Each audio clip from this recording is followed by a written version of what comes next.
भीलवाड़ा में, जहाँ का फूलडोल उत्सव प्रसिद्ध है। तो शाहपुरा भीलवाड़ा अपने फड़ चित्रकला के लिए प्रसिद्ध है। तो ये भी आप ध्यान रखें, फड़ चित्रकला के लिए अपने शाहपुरा भीलवाड़ा प्रसिद्ध है। अगला प्रश्न है, जीण माता का मंदिर कहाँ स्थित है? देखिए सिंपल सा प्रश्न है, लेकिन बार बार पूछा जाता है। जीण माता का मंदिर अपने रेवासा सीकर में स्थित है। रेवासा सीकर में अपने जीण माता का मंदिर स्थित है। ऑप्शन बी हो जाएगा इसका सही आंसर। अगला प्रश्न है, बगरू की छपाई राजस्थान के किस हिस्से से है? तो देखिए बगरू की छपाई के लिए अपने जयपुर प्रसिद्ध है। ऑप्शन फर्स्ट हो जाएगा इसका सही आंसर। बगरू की छपाई के लिए अपने जयपुर प्रसिद्ध है। सांगानेरी प्रिंट आ जाए, बगरू की छपाई आ जाए, अपने जयपुर जिले से संबंधित है। बाला किला कहाँ स्थित है? तो देखिए बाला किला अपने अलवर में स्थित है। अलवर में, ऑप्शन सी हो जाएगा इसका सही आंसर। देखिए एक प्रश्न में पहले देखा था, कुंवारा किला किसे कहते हैं? तो कुंवारा किला इसी बाला किला को कहते हैं। तो अपने अलवर जिला हो जाएगा सही आंसर। अगला प्रश्न है, राजस्थान में सबसे लंबे समय तक किसने मुख्यमंत्री पद पर कार्य किया है? तो देखिए सबसे लंबे समय तक मुख्यमंत्री कौन रहे राजस्थान के? मोहनलाल सुखाड़िया लगभग 17 वर्षों तक मुख्यमंत्री रहे, 17 वर्षों तक। और अपने 4 बार इन्होंने मुख्यमंत्री पद की शपथ ली थी। 1954 से लगाकर 1971 तक मुख्यमंत्री कौन रहे राजस्थान के? अपने मोहनलाल सुखाड़िया लगभग 17 वर्षों तक। तो अपने ऑप्शन डी हो जाएगा इसका सही आंसर। दौलत राम सारण को राजस्थान में संबोधित किया जाता है क्या कहकर? तो देखिए दौलत राम सारण को अपने राजस्थान के किसानों का मसीहा कहा जाता है। राजस्थान के किसानों का मसीहा आ जाए या फिर थार के गांधी आ जाए, थार के गांधी आ जाए, तो ये भी किसे कहते हैं? दौलत राम सारण को कहते हैं। तो अपने किसानों का मसीहा हो जाएगा सही आंसर। राजस्थान विकास पार्टी की स्थापना किसने की है? तो देखिए राजस्थान विकास पार्टी की स्थापना किसने की है? हीरालाल शास्त्री ने। Option third. 14वीं विधानसभा के सभापति कौन है? तो देखिए अपने 2018 का प्रश्न है ये, 2018 का। उस समय अपने जब एग्जाम हुआ था 14वीं विधानसभा चल रही थी, तो उस समय विधानसभा के अध्यक्ष कौन थे? कैलाश मेघवाल। और 15वीं विधानसभा अभी वर्तमान में है, अशोक गहलोत भी वर्तमान में मुख्यमंत्री हैं। तो इस विधानसभा के 15वीं विधानसभा के अध्यक्ष कौन है, ये पूछा जा सकता है। तो आप ध्यान रखें, सीपी जोशी। सीपी जोशी अपने 15वीं विधानसभा के अध्यक्ष हैं। और देखिए विधानसभा के प्रथम अध्यक्ष कौन है? प्रथम अध्यक्ष ये भी आप ध्यान रखें, नरोत्तम लाल जोशी। नरोत्तम लाल जोशी। और विधानसभा के प्रथम महिला अध्यक्ष कौन है? सुमित्रा सिंह हो जाएगा इसका सही आंसर। प्रथम महिला अध्यक्ष आ जाए तो सुमित्रा सिंह, प्रथम अध्यक्ष आ जाए तो नरोत्तम लाल जोशी, 15वीं विधानसभा के अध्यक्ष आ जाए तो अपने सीपी जोशी। प्रश्न 11वां है, डेगाना क्षेत्र राजस्थान में किस खनिज के लिए जाना जाता है? तो डेगाना क्षेत्र अपने टंगस्टन के लिए प्रसिद्ध है। Option third. और अपना कहाँ है डेगाना? नागौर में। ऑप्शन थर्ड हो जाएगा इसका सही आंसर। राजस्थान के गांधी के रूप में किन्हें जाना जाता है? तो राजस्थान का गांधी कहा जाता है अपने गोकुल भाई भट्ट।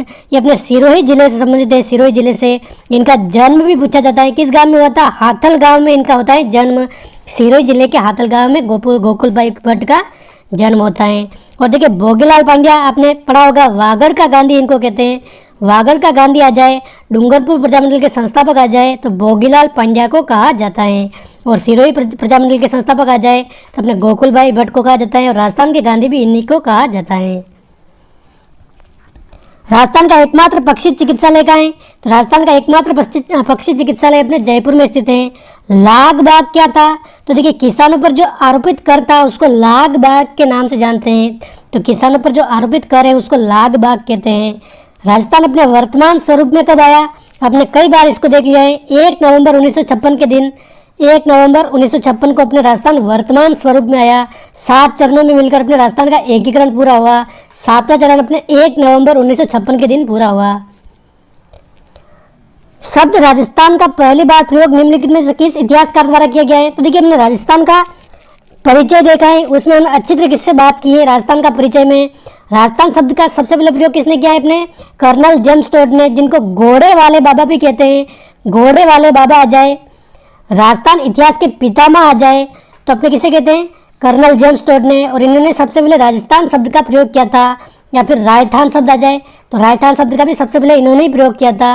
और इनकी पुस्तक आई थी 1829 में, annals and antiquities of Rajasthan. इस पुस्तक में सबसे पहले इन्होंने राजस्थान शब्द का प्रयोग किया था। अगला प्रश्न है, कालीबंगा जो एक ऐतिहासिक स्थल है वह राजस्थान के किस जिले में स्थित है? बीकानेर, गंगानगर, बाड़मेर या जोधपुर? देखिए यहाँ पर एक गलत हो गया प्रश्न। कालीबंगा अपने इन चारों ऑप्शन में से कहीं नहीं है। ये कालीबंगा हनुमानगढ़ में है, हनुमानगढ़ में। तो आप ये ध्यान रखें, हनुमानगढ़ जिले में स्थित है कालीबंगा सभ्यता स्थल। और कालीबंगा का शाब्दिक अर्थ क्या है? काली चूड़िया, काली चूड़िया। और कालीबंगा सभ्यता स्थल किस नदी के किनारे है? गग्गर नदी के किनारे है, गग्गर नदी के किनारे, जिसको मृत नदी के नाम से भी जानते हैं। मृत नदी कहते हैं अपने गग्गर नदी को। तो आप ध्यान रखें, अपने ये प्रश्न डिलीट हुआ लग रहा है, क्योंकि देखिए चारों ऑप्शन इस पे गलत हैं। कालीबंगा अपने हनुमानगढ़ जिले में है। अगला प्रश्न है, ताम्र संस्कृति के चिन्ह किस जिले में उपलब्ध हैं? तो देखिए ताम्रवती नगरी, आगाटपुर, आहट सभ्यता, धूलकोट सभ्यता, ये किसे कहते हैं सभी? आप ध्यान रखिए, उदयपुर, उदयपुर की जो आहट संस्कृति है, आहट सभ्यता को अपने ताम्रवती नगरी के नाम से जानते हैं। तो अपने ताम्र संस्कृति के चिन्ह अपने उदयपुर से प्राप्त हुए हैं। सिरवी जाति खेती से जुड़ी हुई है, ये अधिकांशतः किस जिले में पाई जाती है? तो देखिए सिरवी जाति अपने अधिकांशतः जोधपुर और पाली क्षेत्र में पाई जाती है। तो इसका आंसर क्या हो जाएगा? जोधपुर हो जाएगा, एकदम करेक्ट आंसर। मेवाड़ के सिसोदियाओं को निम्न में से क्या कहा जाता है? सूर्यवंशी कहा जाता है। मेवाड़ के सिसोदिया वंश अपने आप को सूर्यवंशी कहते हैं। तो ऑप्शन फर्स्ट हो जाएगा इसका सही आंसर। हेला ख्याल दंगल राजस्थान के किस जिले में प्रसिद्ध है? तो हेला ख्याल अपने दौसा जिले में प्रसिद्ध है। दौसा में भी अगर स्थान विशेष पूछे तो लालसोट दौसा के प्रसिद्ध है। पिछवाई कला किससे संबंधित है? तो देखिए पिछवाई कला अपने किससे संबंधित है? श्री कृष्ण से संबंधित है। किस शैली से संबंधित है? नाथद्वारा शैली से संबंधित है। देखिए जो मैं आपको साथ साथ इनके एडिशनल जानकारी दे रहा हूँ, ये भी आप ध्यान रखें, ये भी प्रश्न पूछे जा सकते हैं। तो पिछवाई कला का संबंध अपने नाथद्वारा शैली से है। पिछवाई कला अपने श्री कृष्ण से संबंधित है। और देखिए नाथद्वारा शैली में जो नाथद्वारा में जो अपने श्रीनाथ जी का मंदिर है, उसके पीछे जो अपने देखिए श्री कृष्ण की मूर्ति के पीछे कपड़ों पर श्री कृष्ण की जीवन लीलाएं जो अपने कपड़ों पर दर्शाई जाती है, उसको अपने पिछवाई कला कह सकते हैं। और अपने वल्लभ संप्रदाय का प्रमुख केंद्र है नाथद्वारा, आप ध्यान रखें। अगला प्रश्न है, 2011 की जनगणना के अनुसार राजस्थान में न्यूनतम घनत्व वाले जिले कौन से हैं?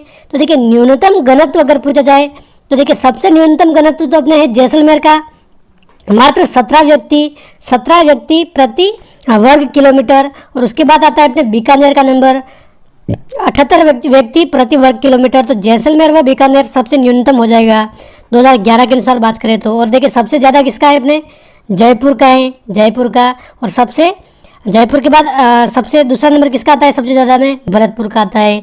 तो सबसे ज़्यादा में 2 जिले आप ध्यान रखें विशेष रूप से, जयपुर व भरतपुर। और सबसे कम में आप 2 जिले ध्यान रखें, जैसलमेर व बीकानेर। तो ऑप्शन थर्ड हो जाएगा इसका सही आंसर, क्योंकि देखिए जैसलमेर जिला क्षेत्रफल की दृष्टि से सबसे बड़ा जिला है राजस्थान का। और देखिए जनसंख्या की दृष्टि से सबसे छोटा जिला है। जो क्षेत्रफल में तो सबसे बड़ा हो गया, जगह रहने के लिए बहुत ज़्यादा है, लेकिन जनसंख्या बहुत कम है। तो जनसंख्या घनत्व भी इसका हो जाएगा सबसे कम। तो ऑप्शन थर्ड है इसका सही आंसर। जनसंख्या के हिसाब से देखें तो सबसे छोटा जिला अपने जैसलमेर है, और क्षेत्रफल के हिसाब से देखें तो सबसे बड़ा जिला जैसलमेर है। अगला प्रश्न है, राजस्थान का प्रथम पवन ऊर्जा संयंत्र कहाँ स्थापित किया गया है? तो देखिए राजस्थान का प्रथम पवन ऊर्जा संयंत्र हमने कई बार देखा है, अमर सागर जैसलमेर में स्थापित किया गया है। और देखिए सर्वाधिक पवन ऊर्जा संयंत्र किस जिले में अगर पूछा जाए तो जैसलमेर जिले में अपने सर्वाधिक पवन ऊर्जा संयंत्र हैं। और अमर सागर जैसलमेर में अपने प्रथम पवन ऊर्जा संयंत्र स्थापित किया गया है। अगला प्रश्न है, बाहरी आभूषण कहाँ पहना जाता है? तो देखिए बाहरी आभूषण अपने नाक का आभूषण है, ऑप्शन बी हो जाएगा सही आंसर। महाराणा प्रताप का राज तिलक कहाँ हुआ था? तो देखिए महाराणा प्रताप का राज तिलक अपने 28 फरवरी 1572 को गोगुंडा में होता है। और विधिवत राज तिलक अपने होता है कुंभलगढ़ में। और बाकी पहली बार राज तिलक कहाँ होता है? गोगुंदा में, 1572 में गोगुंदा में। उस व्यक्ति का नाम बताइए जिसे रतन सिंह ने दरबार से निकाल दिया था और बाद में वह अलाउद्दीन खिलजी के शरण में चला गया था। तो देखिए रतन सिंह के दरबार में एक था चेतन राघव नाम का पंडित, इसको दरबार से निकाल दिया था रतन सिंह ने। और अलाउद्दीन खिलजी से जाकर मिल गया था अपने चेतन राघव। और अलाउद्दीन खिलजी को अपने देखिए पद्मिनी की महिमा मंडन अगर करने वाला कोई था तो अपने ये था चेतन राघव। तो ऑप्शन डी हो जाएगा इसका सही आंसर। बाद में अलाउद्दीन खिलजी ने अपने चित्तौड़गढ़ पर आक्रमण किया था चेतन राघव के कहने पर। 1303 में आपने पढ़ा होगा, बाद में नाम बदल कर क्या रख दिया था? खिजराबाद। अगला प्रश्न है, उस व्यक्ति का नाम, ये तो हो गया देखिए अपने। प्रश्न 28 है, राजस्थान में बहुमत क्षेत्र किससे संबंधित है? तो देखिए बहुमत क्षेत्र किसे कहते हैं अपने? तो देखिए अपने उदयपुर, डूंगरपुर, सिरोही क्षेत्र में जो भील बाहुल्य क्षेत्र है, पहाड़ी क्षेत्र, उसको अपने बहुमत क्षेत्र के नाम से जानते हैं। तो अपने इसका आंसर क्या हो जाएगा? उदयपुर क्षेत्र। उदयपुर में अपने बहुमत क्षेत्र हैं। ऑप्शन फर्स्ट हो जाएगा इसका सही आंसर, उदयपुर, डूंगरपुर, सिरोही। यहाँ पर अपने जो भील बाहुली क्षेत्र है, पहाड़ी क्षेत्र, उसको बहुमत क्षेत्र के नाम से जानते हैं। अगला प्रश्न है, प्रथम राजस्थानी फिल्म का क्या नाम है? तो देखिए नजरानो या निजरानो प्रथम राजस्थानी फिल्म है, ऑप्शन फर्स्ट। अगला प्रश्न, राजस्थान के मुख्यमंत्री के रूप में सर्वाधिक बार शपथ किसने लिए हैं? तो देखिए चार ऑप्शन आप ढंग से पढ़ सकते हैं। तो देखिए आप ध्यान रखें, भेरूलाल शेखावत और अपने हरिदेव जोशी, इन्होंने 3 बार मुख्यमंत्री के रूप में शपथ ली है।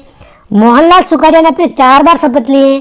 तो दो जोड़े यहाँ पर दे रखे हैं, तो इसका आंसर क्या हो जाएगा? मोहनलाल सुखाड़िया ने 4 बार शपथ ली है मुख्यमंत्री के रूप में, 17 वर्षों तक राजस्थान के मुख्यमंत्री बने रहे हैं। और हरिदेव जोशी ने 3 बार शपथ ली है। तो इसका आंसर क्या हो जाएगा? मोहनलाल सुखाड़िया व हरिदेव जोशी। तो ऑप्शन फर्स्ट है इसका सही आंसर। और देखिए अशोक गहलोत अभी 3री बार मुख्यमंत्री हैं। अगर हो सकता है एक बार और मुख्यमंत्री बन जाए तो सर्वाधिक कार्यकाल लंबा किसका हो जाएगा? अशोक गहलोत का हो जाएगा। और सबसे ज़्यादा बार शपथ लेने वाले क्रम में मुख्यमंत्री के रूप में अशोक गहलोत भी आ सकते हैं, अगर एक बार और मुख्यमंत्री बने तो। और ये कार्यकाल पूरा करते ही अपने 15 वर्ष पूरा कर लेंगे मुख्यमंत्री के रूप में अशोक गहलोत। तो आप ध्यान रखें, अभी सबसे लंबा कार्यकाल किसका है? अपने मोहनलाल सुखाड़िया का 17 वर्ष। और कोई तोड़ सकता है तो वर्तमान में दिख रहा है अशोक गहलोत अगर तोड़ सकते हैं एक बार और बन गए तो। अगला प्रश्न है, राजस्थान में वर्षा का समय कितनी बार होता है? तो देखिए राजस्थान में वर्षा का समय 2 बार होता है। एक तो अपने होती है मावठ, किसी किसी हिस्सों में शीतकालीन वर्षा होती है जो अपने पश्चिमी विक्षोभों से होती है, और एक में अपने बारिश का समय होता है वो। और अपने मानसून भी 2 शाखाओं से होता है, एक तो अपने अरब सागरी शाखा और बंगाल की खाड़ी शाखा। यहाँ पर 2 बार वर्षा होती है। आप देखिए राजस्थान में वर्षा का समय अपने आए तो आपने एक बार नहीं करना है, 2 बार करना है। ऑप्शन फर्स्ट हो जाएगा इसका सही आंसर। इंदिरा गांधी नहर की आवश्यकता क्यों हुई है? पानी के अभाव के कारण इंदिरा गांधी नहर की आवश्यकता हुई है। लूणी नदी का उद्गम स्थान निम्न में से कौन सा जिला है? तो देखिए सिंपल सा प्रश्न है, अजमेर की नाग पहाड़ियों से अपने लूणी नदी निकलती है। और देखिए लूणी नदी को आधी खारी और आधी मीठी नदी के नाम से भी जानते हैं, क्योंकि देखिए बालोतरा का है अपने बाड़मेर में, बालोतरा बाड़मेर तक तो अपने लूणी नदी का पानी रहता है मीठा, और बालोतरा बाड़मेर के बाद अपने लूणी नदी का पानी हो जाता है खारा। इसलिए अपने लूणी नदी को आधी खारी और आधी मीठी नदी के नाम से भी जाना जाता है, ये आप ध्यान रखें। और देखिए लूणी नदी में अगर बाढ़ आएगी तो कौन सा कस्बा सबसे पहले डूबेगा, ये प्रश्न भी पूछा गया है। तो आप ध्यान रखें, लूणी नदी में अगर बाढ़ आएगी तो बालोतरा कस्बा सबसे पहले डूब जाएगा, क्योंकि देखिए बालोतरा ये अपने लूणी नदी के बाढ़ क्षेत्र से भी नीचे हैं। अगला प्रश्न है, प्रसिद्ध चांद बावड़ी कहाँ स्थित है? तो देखिए चांद बावड़ी अपने स्थित है आबानेरी दौसा में। तो दौसा हो जाएगा इसका सही आंसर। राजस्थान में किस शहर को नीला शहर के नाम से भी जाना जाता है? तो देखिए शहरों के कलर के हिसाब से भी प्रश्न पूछे जाते हैं। नीला शहर आ जाए तो अपने जोधपुर है, सफेद शहर आ जाए तो अपने कौन सा है? उदयपुर है, गुलाबी नगरी आ जाए तो अपने कौन सा है? जयपुर है। तो आप ध्यान रखें, ब्लू सिटी या नीला शहर अपने जोधपुर को कहा जाता है, जोधपुर को। ऑप्शन थर्ड हो जाएगा इसका सही आंसर। उदयपुर को कहा जाता है अपने सफेद शहर, ये भी अपने बीएसटी एग्जाम में पूछा गया प्रश्न है। अगला प्रश्न है, गार्डन बड़ा बाग कहाँ स्थित है? तो देखिए गार्डन बड़ा बाग अपने जैसलमेर में स्थित है। ऑप्शन फर्स्ट हो जाएगा इसका सही आंसर, गार्डन बड़ा बाग अपने जैसलमेर में स्थित है। अगला प्रश्न, विजय सिंह पथिक राजस्थान के स्वतंत्रता सेनानी ने एक समाचार पत्र निकाला था जो किस नाम से जाना जाता था? तो देखिए विजय सिंह पथिक, जिनका मूल नाम क्या था? भूप सिंह इनका मूल नाम था। गुर्जर जाति से संबंधित थे, ये जाति भी पूछी गई एग्जाम में। तो इन्होंने एक समाचार पत्र निकाला था, इसका नाम क्या था? अपने राजस्थान केसरी। अपने वर्धा से ये समाचार पत्र प्रकाशित होता था सबसे पहले। अगला प्रश्न है, हबीब तनवरी की फिल्म चरणदास चोर राजस्थान के किस लेखक द्वारा लिखी गई है? तो देखिए हबीब तनवरी की जो फिल्म है चरणदास चोर, मूल रूप से किसकी ये पुस्तक है या फिर रचना है? विजयदान देथा की। ऑप्शन थर्ड हो जाएगा इसका सही आंसर। और इतिहास में ये बिज्जी के नाम से प्रसिद्ध हुई है, बिज्जी के नाम से विजयदान देथा की पुस्तक है अपने चरणदास चोर। Option third. अगला प्रश्न है, क्वेश्चन 39, राजस्थान में निम्न में से किसे पद्म विभूषण से सम्मानित किया गया है? अपने करंट जीके का प्रश्न है उस समय का। नरेंद्र चंद्र हो जाएगा इसका सही आंसर। कमलेश नागर कोटी भारतीय अंडर 19 के विश्व कप निम्न में से किस वर्ष खेला है? 2018। करंट जीके का 2018 का प्रश्न है ये। राजस्थान में शुष्क रेगिस्तान में भारत अपनी अंतर्राष्ट्रीय सीमा साझा करता है निम्न में से किसके साथ? तो देखिए भारत की सीमा अंतर्राष्ट्रीय अगर देखी जाए तो किसके साथ लगती है? पाकिस्तान के साथ लगती है। राजस्थान के 4 जिले सीमा बनाते हैं, गंगानगर हो गया, जैसलमेर हो गया, बीकानेर हो गया, बाड़मेर हो गया। ये 4 जिले अपने पाकिस्तान के साथ सीमा लगाते हैं। जैसलमेर की सबसे ज़्यादा सीमा लगती है अपने पाकिस्तान के साथ। जैसलमेर की अपने 464 किलोमीटर सीमा लगती हैं। और बीकानेर की पाकिस्तान के साथ सबसे कम सीमा लगती है 168 किलोमीटर। ये सभी प्रश्न हमने, अगर आप रेगुलर हमसे जुड़े हुए हैं तो आप देख रहे होंगे, सभी प्रश्न हमने, अधिकतर प्रश्न जो ऐसे हैं हमने देखे हुए प्रश्न हैं। अगला प्रश्न है, उत्तरी अरावली क्षेत्र में राजस्थान का निम्न में से कौन सा जिला सम्मिलित है? तो देखिए, उत्तरी अरावली की अगर बात करें तो कौन सा जिला सम्मिलित है, क्या हो जाएगा इसका आंसर? तो देखिए, दौसा हो गया, जयपुर हो गया, अलवर हो गया, ये सभी अपने उत्तरी अरावली में आते हैं। तो इसमें आंसर कौन सा हो जाएगा? अपने दौसा जिला हो जाएगा, ऑप्शन फर्स्ट। और देखिए, उत्तरी अरावली की अगर सबसे ऊंची चोटी भी पूछी जाए, उत्तरी अरावली की सबसे ऊंची चोटी कौन सी है? रघुनाथगढ़। रघुनाथगढ़ अपने उत्तरी अरावली की सबसे ऊंची चोटी है, जो अपने सीकर जिले में स्थित है। तो आप ध्यान रखें, ऑप्शन फर्स्ट हो जाएगा दौसा जिला। पंचायती राज व्यवस्था का आरंभ भारत में राजस्थान के नागौर से किस वर्ष हुआ था? तो देखिए, नागौर से अपने 1959 में 2 अक्टूबर 1959 के दिन नागौर के बगदरी गांव से अपने पंचायती राज व्यवस्था का शुरुआत हुई थी। और किसने इसका उद्घाटन किया था? जवाहरलाल नेहरू ने इसका उद्घाटन किया था। अपने 2 अक्टूबर 1959 हो जाएगा इसका सही आंसर। अगला प्रश्न है, मीना समुदाय का परंपरागत नेता इस नाम से जाना जाता है। तो देखिए, मीना समुदाय के नेता को क्या कहते हैं? पटेल कहते हैं। राष्ट्रीय राजमार्ग संख्या 8 जो दिल्ली को मुंबई से जोड़ता है, राजस्थान में गुजरता है। राजस्थान में इसका कितने किलोमीटर इसकी लंबाई है? तो देखिए, लगभग 688 किलोमीटर। ऑप्शन थर्ड हो जाएगा इसका सही आंसर। और देखिए, राजस्थान का सबसे व्यस्तम राजमार्ग पूछा जाए, व्यस्तम राजमार्ग कौन सा है? तो अपने NH8 है। और इसका वर्तमान नाम अगर पूछे तो NH48 और 58 ये इसका नया नाम है। NH48, NH8 को भी वर्तमान में NH48 और NH58 इस नाम से जाना जाता है। अगला प्रश्न है, राजस्थान में केंद्रीय विश्वविद्यालय की स्थापना किस वर्ष हुई है? तो देखिए, ये प्रश्न भी हमने कई बार देख लिया है। केंद्रीय विश्वविद्यालय राजस्थान में कहाँ स्थित है? अजमेर में स्थित है। और एकमात्र केंद्रीय विश्वविद्यालय राजस्थान का 2009 में इसकी स्थापना हुई है। तो ऑप्शन थर्ड हो जाएगा इसका सही आंसर। क्वेश्चन 47 है, वर्ष 2017 का साहित्य अकादमी दिल्ली का राजस्थानी पुरस्कार किसे मिला है? तो देखिए, अभी करंट जीके का प्रश्न है। नीरज डालिया। वनस्थली विद्यापीठ की स्थापना की निम्न में से किस वर्ष हुई है? तो देखिए, वनस्थली विद्यापीठ की स्थापना अपने 1935 में होती है, अक्टूबर 1935 में। किसके द्वारा? तो देखिए, हीरालाल शास्त्री के द्वारा इसकी स्थापना होती है। और किस नाम से होती है? श्री शांताबाई कुटीर के नाम से। श्री शांताबाई कुटीर इसका पुराना नाम था। तो अपने इसकी स्थापना 1935 से होती है। सही आंसर ऑप्शन 2 हो जाएगा इसका करेक्ट आंसर। अगला प्रश्न है, राजस्थान मानवाधिकार आयोग की प्रथम महिला अध्यक्ष कौन थी? तो देखिए, राजस्थान मानवाधिकार आयोग की प्रथम महिला अध्यक्ष पूछ ले या फिर प्रथम अध्यक्ष पूछ ले तो ये कौन थी? अपने कांता कुमारी भटनागर। ऑप्शन फर्स्ट कांता कुमारी भटनागर। और देखिए, मानवाधिकार आयोग के बारे में आप ध्यान रखें, इसका गठन कब हुआ है? तो गठन वर्ष आप ध्यान रखें 1999 में। और ये कार्य करना, इसका कार्य संचालन कब से प्रारंभ हुआ था मानवाधिकार आयोग का राजस्थान का? तो मार्च 2000 में इसका कार्य आरंभ हुआ था। इसका वर्तमान अध्यक्ष अगर पूछा जाए, अभी वर्तमान संदर्भ में हम बात करें, हो सकता है आप देख रहे हो जब वीडियो अध्यक्ष चेंज हो जाए, तो वर्तमान अध्यक्ष कौन है इसके?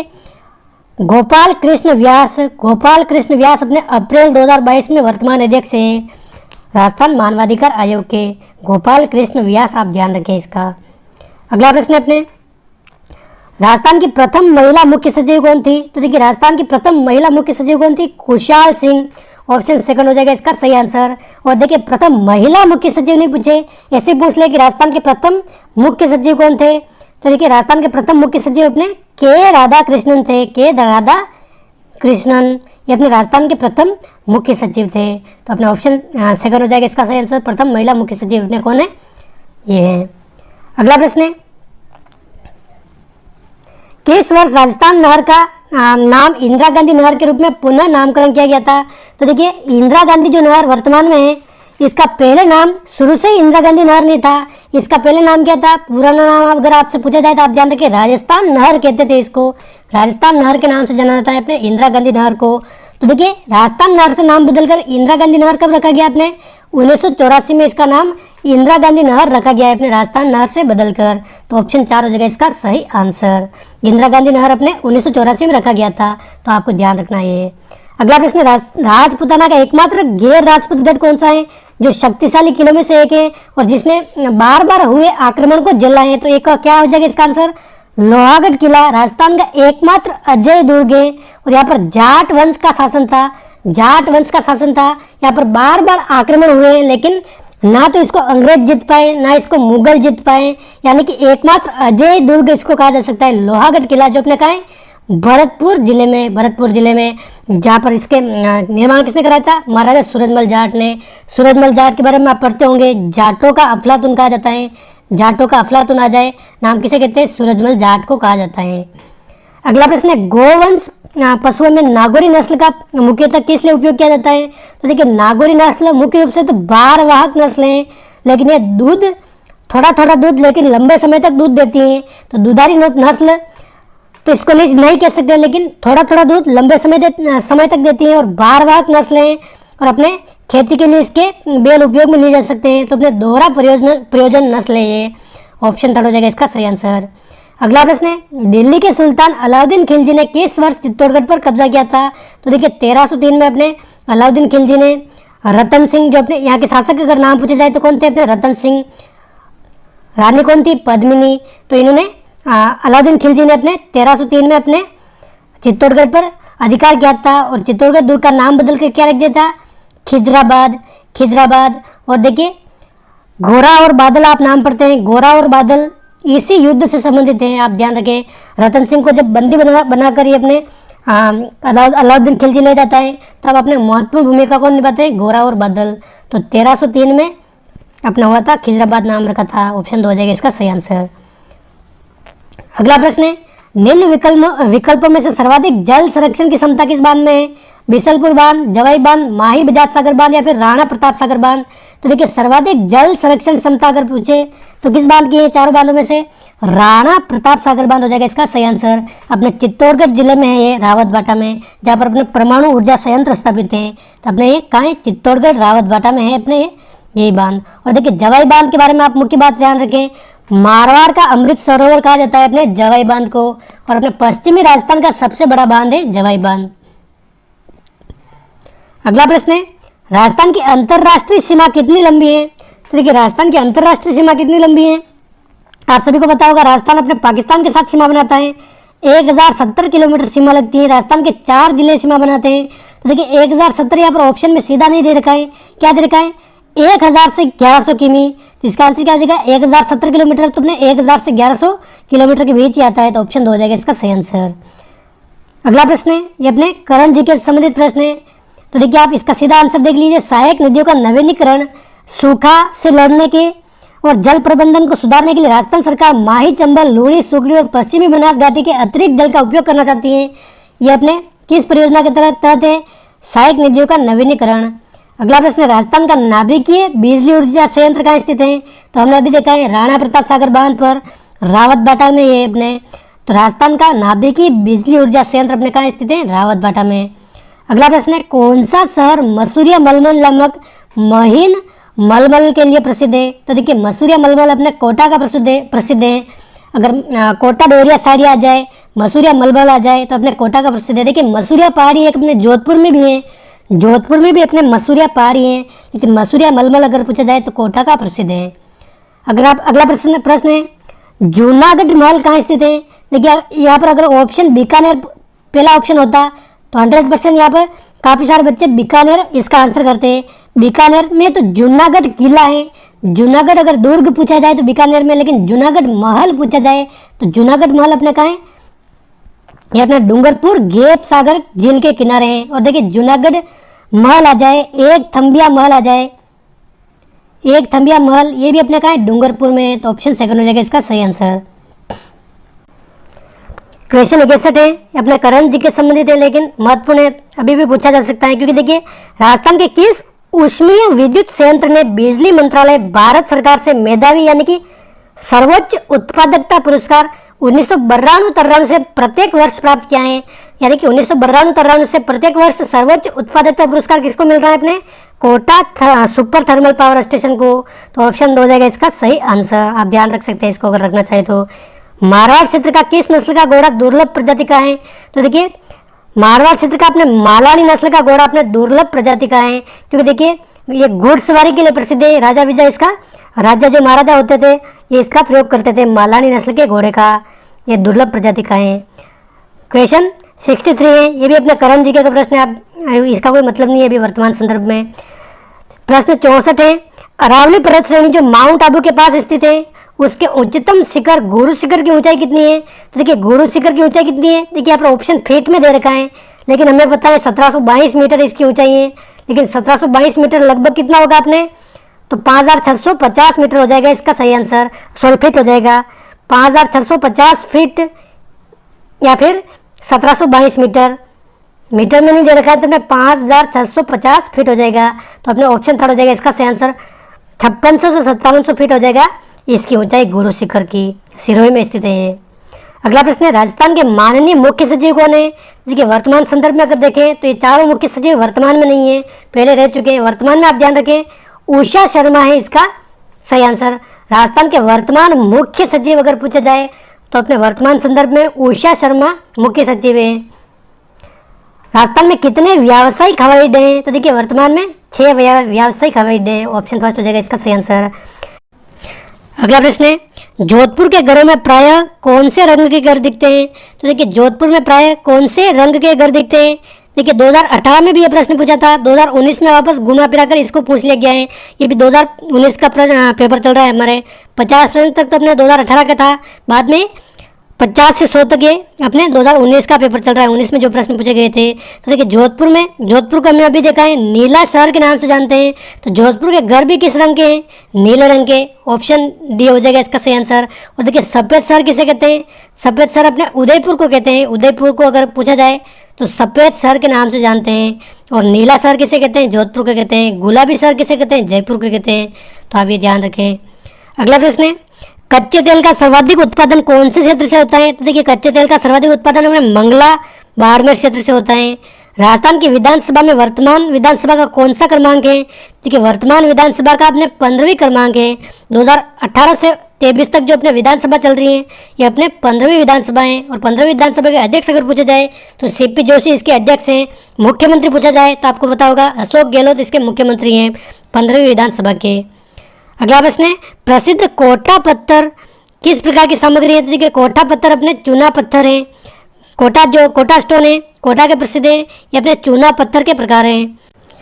अगला प्रश्न है, राजसमंद में कौन सा किला स्थित है? तो देखिए राजसमंद में अपने कुंभलगढ़ किला स्थित है, ऑप्शन 3 हो जाएगा इसका सही आंसर। देखिए कुंभलगढ़ किला अगर पूछा जाए इसका निर्माण किसने कराया था? महाराणा कुंभा ने इसका निर्माण कराया है, महाराणा कुंभा ने। इसका शिल्पी कौन था? मंडन इसका शिल्पी था कुंभलगढ़ किले का। और देखिए चीन के बाद अगर सबसे बड़ी दीवार अगर पूछी जाए तो कुंभलगढ़ किले की दीवार है सबसे बड़ी दीवार। और देखिए महाराणा प्रताप की जन्मस्थली पूछी जाए तो महाराणा प्रताप का जन्म भी अपने कुंभलगढ़ किले में हुआ है। कटारगढ़ जो कुंभलगढ़ किले में है, कटारगढ़ के बादल महल में अपने कुंभलगढ़ किले का जो बादल महल है यहाँ पर महाराणा प्रताप का जन्म होता है। और मेवाड़ की संकटकालीन राजधानी भी पूछी जाए तो इतनी सारी बातें आप ध्यान रखें, इसको भी अपने कुंभलगढ़ किला मेवाड़ की संकटकालीन राजधानी कहते हैं। अगला प्रश्न है, थार एक्सप्रेस यानी कि थार लिंक एक्सप्रेस एक अंतर्राष्ट्रीय रेलवे स्टेशन जो जोधपुर को कराची पाकिस्तान से जोड़ता है का भारतीय सीमा में कौन सा रेलवे स्टेशन है? तो देखिए थार एक्सप्रेस का अपने भारतीय सीमा में मुनाबाव रेलवे स्टेशन है। देखिए थार एक्सप्रेस अपने अंतर्राष्ट्रीय रेल है जो अपने भारत और पाकिस्तान के बीच चलती हैं। और अपने भारत में अंतिम रेलवे स्टेशन कौन सा है? मुनाबाव रेलवे स्टेशन जो अपने बाड़मेर जिले में स्थित है, बाड़मेर जिले में।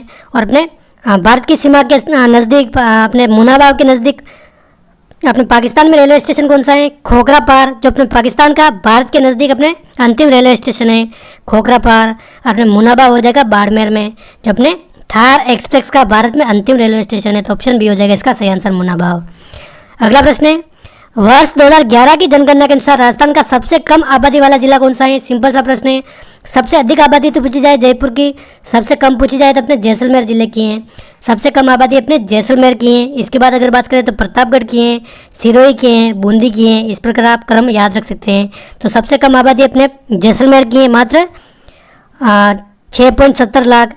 6.70 लाख इसकी आबादी है जैसलमेर जिले की। लेकिन देखिए क्षेत्रफल की दृष्टि से अगर पूछा जाए तो जैसलमेर जिला सबसे बड़ा जिला है राजस्थान का, आबादी में सबसे छोटा जिला है। अगला प्रश्न है, निम्नलिखित में से किस वृक्ष प्रजाति का प्रयोग उर्वर क्षेत्रों को बंजर होने से रोकने और आगे बंजर होने की रोकथाम के प्रयोजन से नहीं किया जा सकता? तो देखिए, नीलगिरी का किया जाता है, नीम का किया जाता है, सफ़ेद शहतूत का किया जाता है, लेकिन गुलमोहर का प्रयोग अपने बंजर भूमि होने से रोकने के लिए नहीं किया जा सकता।